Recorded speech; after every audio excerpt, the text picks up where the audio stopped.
Greetings. Today is December 11th and we're in the second week of Advent. Father Ryan and I are here to do our midweek check-in with all of you, and we've chosen very intentionally to stand here by this beautiful image of Our Lady of Guadalupe, which captures the four apparitions that occurred leading up to tomorrow, December 12th, which is the feast of Our Lady of Guadalupe.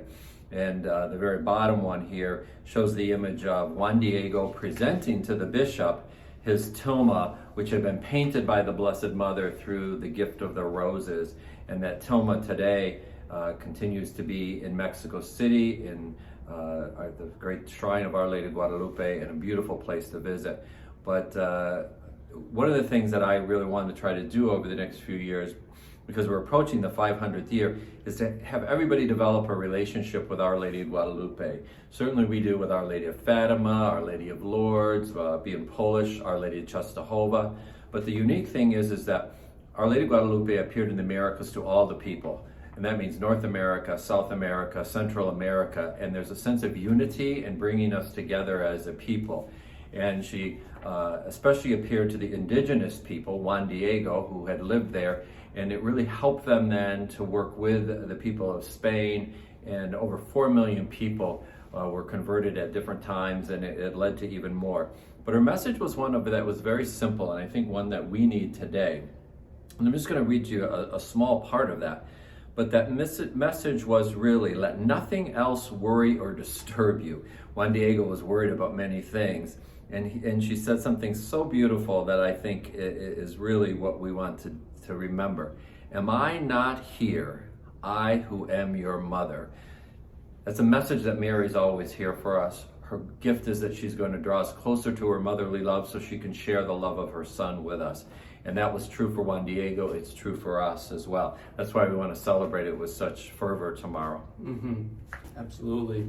And it's a beautiful thing to really grow in our devotion to Our Lady of Guadalupe, because not only is she the patroness of the Americas, but she's specifically the patroness of the Diocese of Phoenix, and we're truly blessed to have her as our patroness. And there's just so many beautiful things connected to the story of Our Lady of Guadalupe, especially in the miracle of the tilma over 500 years ago, and still the tilma is completely preserved, completely intact. It's made of cactus skin, which should have deteriorated just after a short period of time, but it hasn't. And just a beautiful thing that Our Lady reminds us of. We see her in the image of Our Lady of Guadalupe.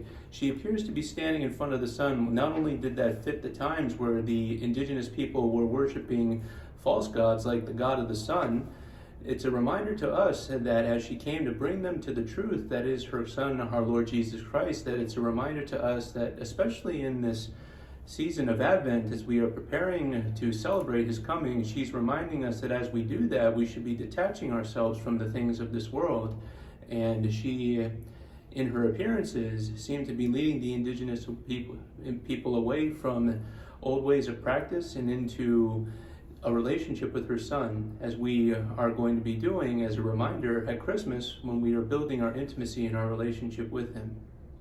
You know, Ryan, whenever I take a group down for a pilgrimage down there, one of the people are surprised because I take them to Teotihuacan, which is the temple of the sun and the moon, and we climb the pyramids, and they're like, Father Fred, we're going here first. The reason I do that is I want them to understand the culture and the people that she appeared to, and how she came with the light and the gift of her son really to transform the culture and the world at that time to the gift of Jesus. The same thing happens in our day and time. So it's a beautiful message, one that we'll continue to share over the years so that we can all fall deeper and deeper in love with Our Lady of Guadalupe.